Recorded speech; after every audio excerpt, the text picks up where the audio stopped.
right, ladies and gentlemen, we are going to run through a couple of properties and then one more theorem before we start into some more two-column proofs. And the first thing up here is the symmetric property of congruence, which tells us that if we look at it about line segments, if we have line segment AB congruent to line segment EF, that implies that line segment EF is congruent to line segment AB. If we're talking about angles, if we have angle M is congruent to angle E, then angle E in turn is congruent to angle M. And remember that those angle signs and whether or not the line segment marks are there are important for our notation. So let's make sure that we are following that as well. The transitive property tells us that if we have line segment TO congruent to line segment UP and line segment ES congruent to line segment UP, if you look at that we have UP here and UP here, then what that tells us is that line segment TO is congruent to line segment ES. And that is the transitive property. We can take a look at that with angles. If we have angle M is congruent to angle E, and angle M is congruent to angle O, we can see that both of those are angle M.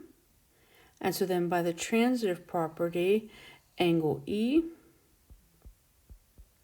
is congruent to angle O. So just a quick look at the symmetric and transitive property. So we have those available with our other definitions and properties and theorems to be able to use in our two-column proofs. And so now we want to look at something called the congruent supplements theorem. It says if two angles are supplementary to the same angle, then they are congruent to each other. And so if we look at a translation of this, what this means is that if we have angle T and angle E are supplementary, and angle T and angle O are supplementary, since we had an angle T here and an angle T here, what we can now say is that angle E is congruent to angle O. Now, why? How does this work? So if we look at a quick proof of this, notice that our given information is the same given information that was up here, that angle T and angle O are supplementary, and that angle T and angle E are supplementary. And so our first thing, our reason is given to us, and we have to come up with a statement. So our first reason is definition of supplementary angles. So we hopefully know that from our head. If we don't know that, we go back to our note cards and see, well, what does that tell us? And what it should tell us is that we know that if we have the measure of angle T plus the measure of angle E, that equals 180.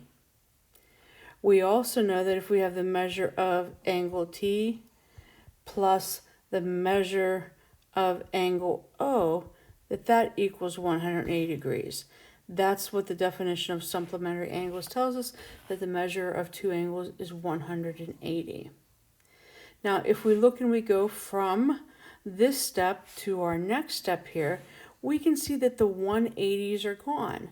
And because we had a 180 here and a 180 here, what we have done is now said that the measure of angle T plus the measure of angle E is equal to the measure of angle T plus the measure of angle O. And that is by the transitive property that we just talked about on the top of this paper.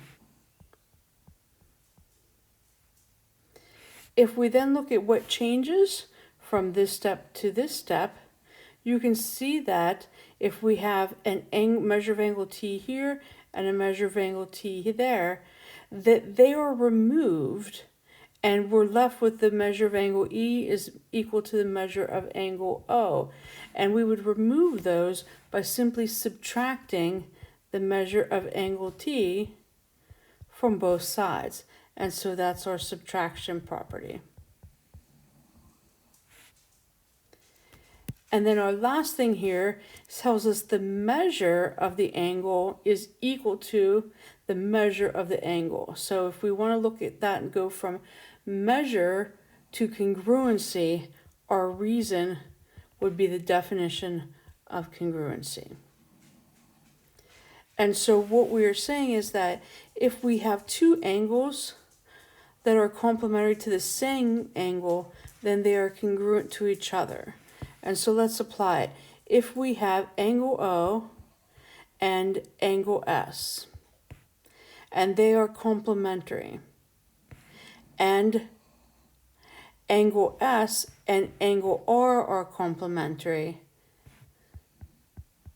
then what we would see is that, since we have an S there and an S there, that the measure of,